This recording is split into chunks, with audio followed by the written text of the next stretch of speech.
दोस्तों, ये जो मेरी आईडी है साला दर्पण पर, इस पर मैंने कल मित्र वाले के पास जाकर जो डॉक्यूमेंट्स अपलोड किए थे उसके बारे में मैं बताने वाला हूँ। आप देख सकते हैं। तो दोस्तों, मैं खोलता हूँ इसको अपलोड डॉक्यूमेंट्स पर। और जो दोस्तों मैंने डॉक्यूमेंट्स अपलोड किए हैं वह सभी 200 केबी से कम में थे। और हालांकि जो बीएसटीसी की जो मार्कशीट हैं दोनों साल की और जो प्रमाण पत्र हैं उसको अपलोड करने में थोड़ी बहुत समस्या आई थी। पहले उससे 200 केबी से कम में नहीं हो रहा था, लेकिन 3-4 बार कोशिश करने के बाद उसने कर दिया था दोस्तों। शायद स्कैन करने में जो डीपीआई है, डीपीआई को कम करके उसने किया होगा, लेकिन उसने कर दिया था। हालांकि थोड़ी जो क्वालिटी है वो क्वालिटी दोस्तों कम होएगी उसमें, लेकिन फिर भी कर दिया था उसने। तो दोस्तों, आप देख सकते हो यहाँ पर कि कौन कौन से डॉक्यूमेंट्स मैंने अपलोड किए थे। तो 10th का जो डॉक्यूमेंट्स हैं वो हैं दोस्तों, यदि 10th की बात करें हम तो ये हैं 10वीं की मार्कशीट मैंने 2009 में की थी और ये प्रमाण पत्र अलग से था। तो ये 200 केबी में कर दिया था दोस्तों उसने।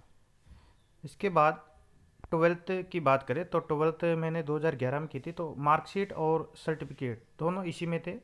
तो ये भी 200 केबी से कम में हो गया था। इसके बाद जो रीट की मार्कशीट हैं ये भी 200 केबी में हो गई थी अपलोड। इसमें भी कोई समस्या नहीं आई थी। इसके बाद डीएलएड की जो मार्कशीट है दोस्तों, उसमें आप देख सकते हैं पेज क्वालिटी। यह है फर्स्ट ईयर की मार्कशीट, ठीक है। और इसके बाद ये है अपने सेकंड ईयर की मार्कशीट और पेज क्वालिटी आप देख सकते हैं। ये सब ई मित्र वाले ने की थी। और इसके बाद है दोस्तों ये सर्टिफिकेट। तो मैंने ये तीनों अपलोड की थी। ई मित्र वाले ने 200 केबी में कर दी थी कोशिश करके। पहले उससे भी नहीं हो रहा था, लेकिन हो गया था। लेकिन 200 केबी से कम में आराम से कोई जानकार होगा तो वही करेगा दोस्तों इसको। लेकिन हो जाता है, ऐसी बात नहीं कि इम्पॉसिबल हो। 200 केबी से कम में आराम से हो जाता है, कोई जानकार होना चाहिए। लेकिन शायद मेरे हिसाब से जब स्कैन करते हैं तो उसमें डीपीआई कम करके स्कैन करने के बाद 200 केबी से कम की फाइल बन जाती है।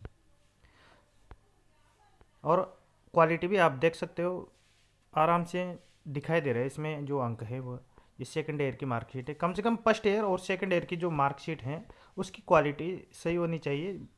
और प्रमाण पत्र की थोड़ी यदि हल्की क्वालिटी है तो वह भी चल जाएगा। तो दोस्तों, ये 200 केबी से कम की फाइल थी, 3 पेज की। आप क्वालिटी देख सकते हैं, पेज क्वालिटी। ऐसा नहीं है कि पेज क्वालिटी बिल्कुल ख़राब हो। आराम से 200 केबी की फाइल बना दी थी उस ई मित्र वाले ने। इसके बाद देखते हैं हम मूल निवासी प्रमाण पत्र। तो मूल निवास प्रमाण पत्र ये हैं दोस्तों। तो ये भी 200 केबी से कम के अपलोड हो गया था। और इसके बाद है दोस्तों कास्ट सर्टिफिकेट। तो ये कास्ट सर्टिफिकेट ओबीसी का हो गया था अपलोड 200 केबी से कम में। तो कोई जानकारी मित्र वाला हो तो वो आराम से कर देगा, कोई समस्या नहीं है दोस्तों। और एक साथ भी हम डॉक्यूमेंट देखना चाहे तो देख सकते हैं। ये है 10th सर्टिफिकेट, 10th का, यानी ये तो आ गया मार्कशीट और ये आ गया दोस्तों सर्टिफिकेट।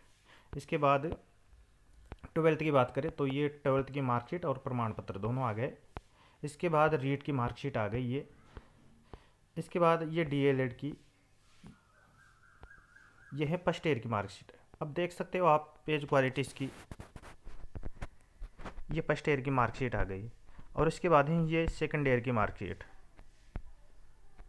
और ये है प्रमाण पत्र।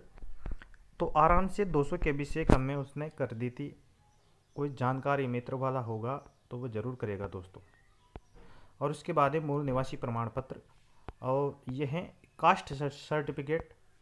तो इस प्रकार से ये मैंने 6 डॉक्यूमेंट्स अपलोड किए थे। ग्रेजुएशन की मैंने उसमें मेंशन नहीं किया था फॉर्म में, तो मैंने ग्रेजुएशन नहीं लगाई है। तो ये धन्यवाद दोस्तों।